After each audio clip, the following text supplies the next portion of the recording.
Ambassador Var Attre? Yennefer suggested I ask you about current events, the war and so on. Of course. The Emperor's servants should keep no secrets from each other. If you will, let us approach the map.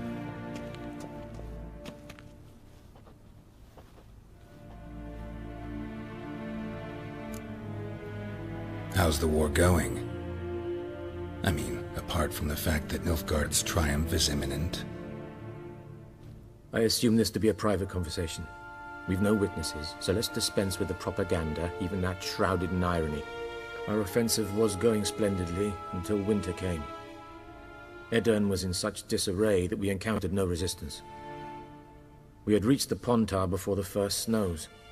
Only a weakened Kedwin remained, and Radovid's Redania, which had ignored the rest of the North's pleas for help. We thought they'd sue for peace, perhaps even submit to vassalization. We waited for spring, certain of victory. Radovid? Submit? Yes, a vain hope, I agree. Radovid sent no peace envoys, nor did he advance on our positions. Instead, he trudged over the snow-bound Kestrel Mountains and attacked Kedwen, his ally. This attack took the Kedweni by surprise. They were still mourning the loss of their king.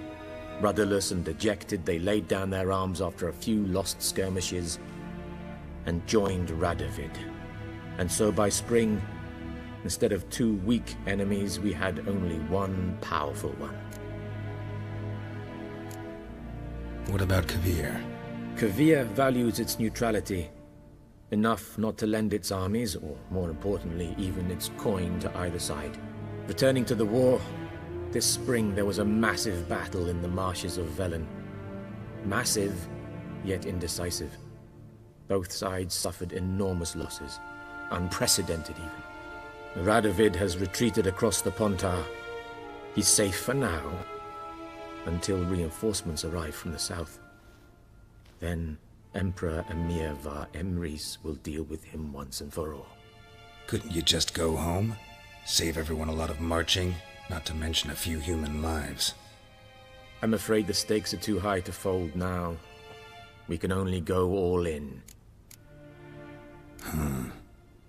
How do things look in Velen? As bad as ever, perhaps worse. This land never flowed with milk and honey, and now it flows with blood. Armies have swept through it several times, trampling fields, looting granaries, burning villages. Famine grips the populace. So how's ruling that earthly paradise going for you? Not well, to be honest. Our forces are spread thin as it is, and Velen is chiefly swampy forests that are difficult to control. We've had several patrols never return to their camps.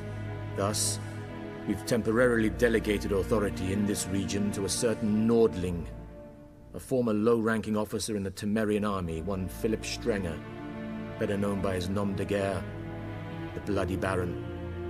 I advise you well, avoid him.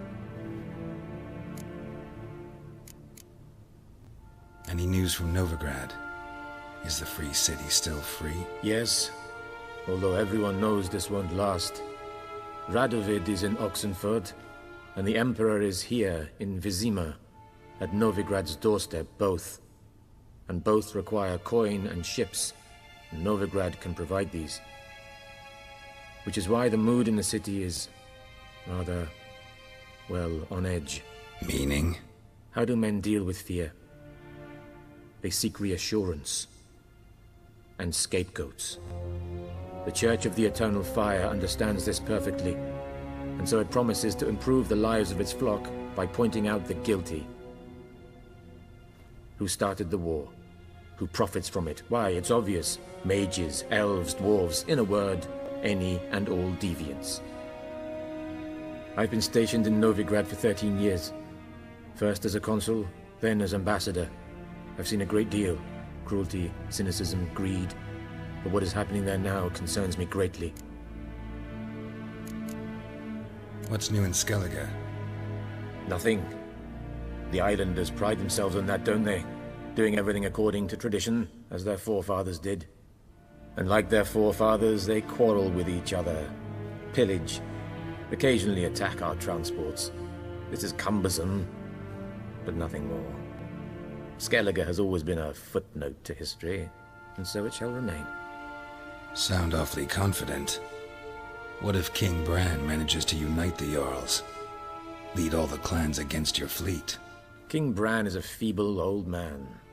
From what I know, he barely remembers the names of his own vassals. Uniting all might prove difficult. Thanks for your help. Think nothing of it.